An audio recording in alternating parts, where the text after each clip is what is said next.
Hey guys, welcome back to Manshi for you. Guys, आज की video में हम बात करने जा रहे हैं for all the courses who can pursue after 12th PCB। Medical field के अलावा और क्या क्या कोर्सेज हो सकते हैं आज हम इस वीडियो में देखेंगे। मुझे सबसे बेकार बात ये लगती है कि जब हम क्लास 12th में होते हैं तो हमें कोई ये नहीं कहता कि MBBS के अलावा तुम्हारे और कोर्सेज में भी बहुत स्कोप है। इवन जहाँ से तुम कोचिंग ले रहे होते हो वो भी तुम्हें कभी गाइड नहीं करते मेडिकल फील्ड के अलावा तुम और क्या क्या कर सकते हो। तो मेरा मानना ये है कि कुछ बच्चे जो बायोलॉजी लेते हैं वो सिर्फ MBBS की नहीं लेते, वो कुछ इसलिए भी लेते हैं ताकि उनकी जो नॉलेज है बायोलॉजी की इन डेप्थ में वो इंक्रीज़ होए और वो रिसर्च सेंटर में जाएं, और कुछ इसलिए लेते हैं मैथ्स के डर से। ज़्यादातर तो मैंने देखा है कि मैथ्स के डर से बहुत बच्चे बायोलॉजी लेते हैं। तो MBBS के अलावा भी बहुत स्कोप है। तो आइए चलते हैं और स्टार्ट करते हैं। तो सबसे पहले हम बात करते हैं BSc की। सबसे सिंपल सबसे पहला कोर्स BSc लाइफ साइंस। अब BSc में दो चीज़ आ जाती है, BSc लाइफ साइंस और BSc ऑनर्स।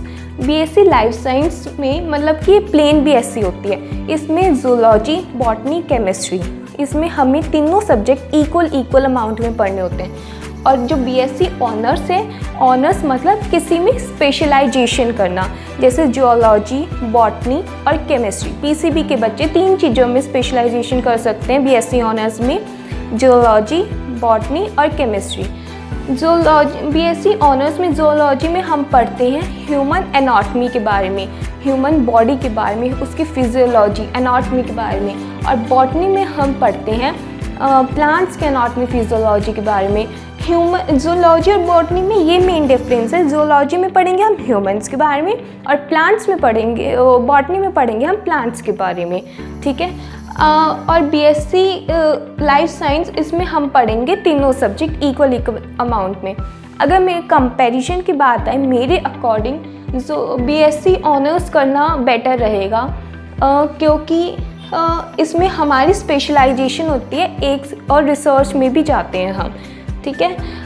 पर कुछ स्टूडेंट्स होते हैं जिन्हें आगे सिर्फ टीचिंग लाइन में जाना है और या कोई किसी गवर्नमेंट एग्ज़ाम की तैयारी कर रहे हैं, तो वो प्लेन BSc करें, ठीक है। उसमें आपको एक ही सब्जेक्ट, तीनों सब्जेक्ट पहले पढ़ने पड़ेंगे, उसके बाद MSc करनी पड़ेगी किसी एक सब्जेक्ट में अगर टीचिंग लाइन में जाना है, और उसके बाद B.Ed करनी पड़ेगी। अगर तुम BSc प्लस B.Ed करते हो, प्लेन BSc से BSc प्लस B.Ed करते हो, तो तुम क्लास 10th के बच्चों तक को पढ़ा सकते हो। अगर तुम BSc plus MSc plus B.Ed करोगे तो तुम पढ़ा सकोगे क्लास 12th तक के बच्चों को, ठीक है। अब बात करते हैं BSc लाइफ साइंस में ये सब सारी चीज़ें आ सकती हैं। तो तुम प्लेन BSc इन सारे सब्जेक्ट से कर सकते हो। BSc microbiology, BSc home science, BSc psychology. BSc psychology में साइकोलॉजिस्ट बन सकते हैं। BSc एग्रीकल्चर, आजकल BSc एग्रीकल्चर का बहुत स्कोप चल रहा है। BSc एनवायरमेंटल, इससे BSc एनवायरमेंटलिस्ट बन सकते हैं। BSc नर्सिंग, किसी को नर्सिंग लाइन में जाना हो तो बहुत अच्छा स्कोप है। BSc नर्सिंग में एक चीज़ बहुत अच्छी है, MNS मिलिट्री नर्सिंग सर्विस, जिसको आर्मी फोर्स में जाना हो, आर्मी में नर्स बन सकना, डायरेक्ट नर्स लगते हैं। इसमें एक MNS का एक एग्ज़ाम होता है, उसको क्लियर करके मिलिट्री नर्सिंग सर्विस में हम जा सकते हैं। अब एक है BSc फूड टेक्नोलॉजी। ये ना दो तरह के होते हैं, 3 ईयर वाला भी कोर्स होता है, 4 ईयर वाला भी होता है। 3 ईयर में हमें क्या करना पड़ता है, पहले BSc करनी है, फिर MSc करनी है, और फिर उसके बाद हमें टेस्ट देना है। पर मेरे अकॉर्डिंग जो बेटर है वो है 4 ईयर वाला। उसमें क्या होता है, उसमें ऑनर्स हो जाती है और फिर सीधा हमें UGC नेट का टेस्ट देना पड़ता है। BSc food technology. अगर किसी का MSc करने का दिल नहीं है तो वो सीधा MBA भी कर सकता है। MBA, FABM और ABM। ABM होता है एग्री बिजनेस मैनेजमेंट और FABM होता है food and agri business management. पर अगर किसी को सीधा जॉब लेनी है फूड एंड टेक्नोलॉजी में तो वो डायरेक्ट जॉब भी ले सकता है, जरूरी नहीं कि MSc और MBA भी करें, डायरेक्ट जॉब भी ले सकता है। तो अब बात करते हैं बीएससी इन मेडिकल माइक्रोबायोलॉजी। इसमें क्या होता है, इसमें 3 ईयर प्लस 6 मंथ। गाइस ये बहुत अच्छा, मतलब मैं इसे क्यों कह रही हूँ बहुत अच्छा कोर्स है, क्योंकि मैंने मतलब इस कोर्स के बारे में बहुत कम लोगों को पता होगा, पर मैंने जिन बंदों से पूछा है वो इसमें ज़्यादातर ये एक तरह से MBBS की तरह है। इसमें MBBS वाले जो टीचर्स जो पढ़ाते हैं बच्चों को, वैसे ही इसमें मेडिकल बायोलॉजी में पढ़ाते हैं। इसमें क्या होएगा, तुम्हें जेनेटिक्स के बारे में पता चलेगा, सेल बायोग्राफी के बारे में पता चलेगा। तो इसमें ये होता है, इसमें क्या होता है 3 इयर्स प्लस 6 मंथ्स, ये 3 इयर्स का होता है और 6 मंथ्स की तुम्हारी इंटर्नशिप होती है। फिर तुम्हें उसके बाद MSc 3 इयर्स की होती है। फिर CSIR नेट एग्ज़ाम होता है, उसके बाद तुम रिसर्च में जा सकते हो। इस कोर्स के बारे में बहुत कम बच्चों को पता है। बीटेक इन बायोटेक्नोलॉजी ये होती है 4 इयर्स की। बीटेक ध्यान रखना, बीटेक का मतलब ये नहीं कि नॉन मेडिकल के बच्चों के लिए, बीटेक तुम भी कर सकते हो। इसमें क्या होगा, गेट का एग्ज़ाम देना पड़ेगा MSc के लिए, फिर उसको क्लियर करके तुम किसी भी गवर्नमेंट कॉलेज से MSc कर सकते हो 2 इयर्स की बायोटेक में। BSc अगर अब है BSc प्लस LLB। किसी को अगर ये सोच रहे हो कि बस बहुत पढ़ ली जितनी पढ़नी थी, अब उसे अपना कोर्स स्विच भी करना हो तो वो LLB से भी कर सकते हैं। BSc प्लस LLB ये इंटीग्रेटेड है 5 इयर्स की। अब तो ये हमने सारी चीज़ देख ली है BSc के बारे में। अब हम देखेंगे पैरामेडिकल के बारे में, पैरामेडिकल साइंसेस के बारे में, हेल्थ साइंसेस के बारे में।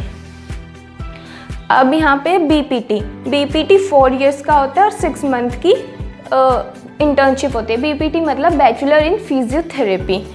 गाइस एक चीज़ ध्यान रखना, अगर तुम कोई भी कोर्स ऑप्ट करने जा रहे हो तो सबसे पहले उसकी अच्छी तरह रिसर्च करना, कॉलेजेस रिसर्च करना, एलिजिबिलिटी क्राइटेरिया, आगे के स्कोप, ये सारी चीज़ तुम अपना रिसर्च करके चलना, ये बहुत ज़रूरी है। Next is BMRT 3 years, bachelor in radiotherapy technology. इसमें क्या होएगा, ये 3 इयर्स की होती है। इसमें मतलब एक्सरे वगैरह में अगर जॉब वगैरह निकले तो तुम वहाँ कर सकते हो। एक्सरे का काम होता है ज़्यादातर इसमें। अब है नेक्स्ट B फार्मा 4 इयर्स और D pharma 2 years. B pharma होती है 4 इयर्स की और D फार्मा होती है 2 इयर्स की। D फार्मा मतलब diploma in pharma, B pharma in bachelor in pharmacy. ठीक है, तुम B फार्मा के बाद M फार्मा भी कर सकते हो या MBA भी कर सकते हो। ये भी एक अच्छा कोर्स है, तुम इसको ऑप्ट कर सकते हो। अब नेक्स्ट है BA, BBA, BCom, BCA।